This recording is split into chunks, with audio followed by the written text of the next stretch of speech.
Have you ever stopped to ask yourself, how much joy am I willing to experience in my life? How much peace, how much fulfillment, how much love am I willing to let myself feel? These can be challenging questions, especially because there are times when just feeling okay can feel like it takes everything we have. My experience, though, is if we really want to reach for the stars, have much, much more in our lives, we have to learn to embrace change. To change our relationship with that part of us that says, I can't. I don't deserve it. It's just too hard.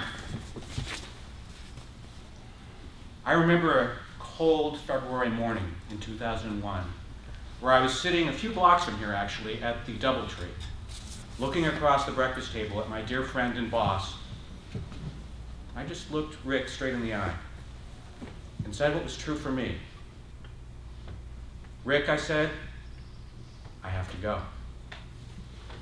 I could see the color wash out of his face. He slumped in his chair.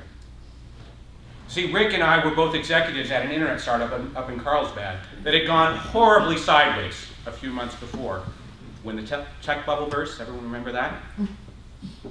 We were killing ourselves, trying to keep the Titanic from going down, and it wasn't going to happen. I was totally burned out, totally spent. It was awful. Now, prior to that, I had always been the guy who would find a way. I would persist when other people would give up. This was different. I realized I had to leave to take care of myself. And so I summoned up my courage. I walked to the threshold, gave the bi-weekly paycheck fairy a little kiss goodbye, and stepped out into the great unknown. Without a plan, without a job,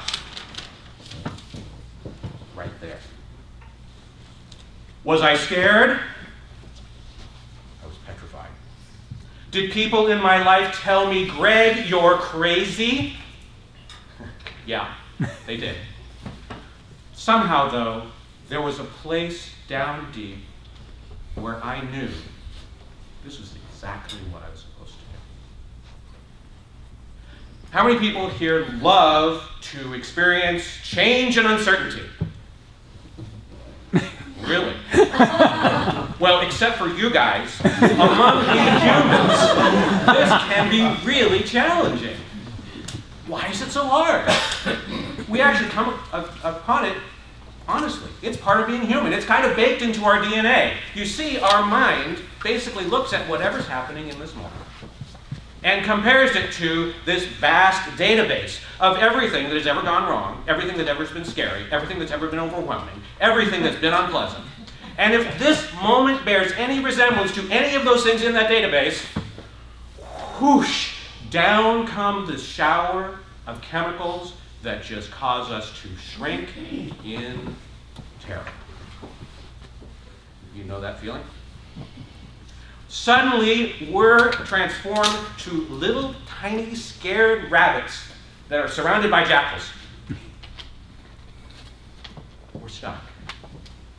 And simply normal moment of walking into a party where I don't know anybody suddenly becomes some sort of life and death situation. And the interesting is that most of us walk around most of the time in this state of fear, where we have come to believe that this frightened, small, adrenaline-flushed, stressed person is us. And it's not. But the only way that we know that is if we can claim the moment. Take it back. There was a moment prior to that breakfast with Rick where things got very still for me. And I realized that in that moment, I could clearly tell the difference between the voices of my fears and the part of me that knew that everything was going to be okay. That moment has transformed my life. It's allowed me to enter a period of incredible change that I never could have foreseen, but has left me so much happier, so much more fulfilled, and so much more free in my life.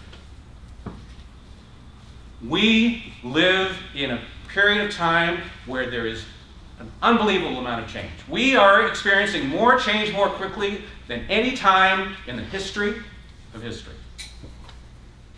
Our mind will tell us this is scary. But I ask you, isn't the unknown, in addition to having some challenges, isn't that where we find our greatest possibilities and our greatest dreams? The question is, what do we do with that opportunity? We can take those challenges and that sea of possibilities, and together we can build that into a tsunami of human growth and expansion that will make the Renaissance look like a ripple in a teacup. But we have to step into it. We have to embrace change. Tell that little voice that says it's too scary, no thank you, not today. Today I'm going forward. Embrace change. Go inside and find that still, small place that is just longing to be heard. Embrace change. Dare to find the beacon of your heart. Follow it all the way to the shore of your greatest dreams. Together, we can.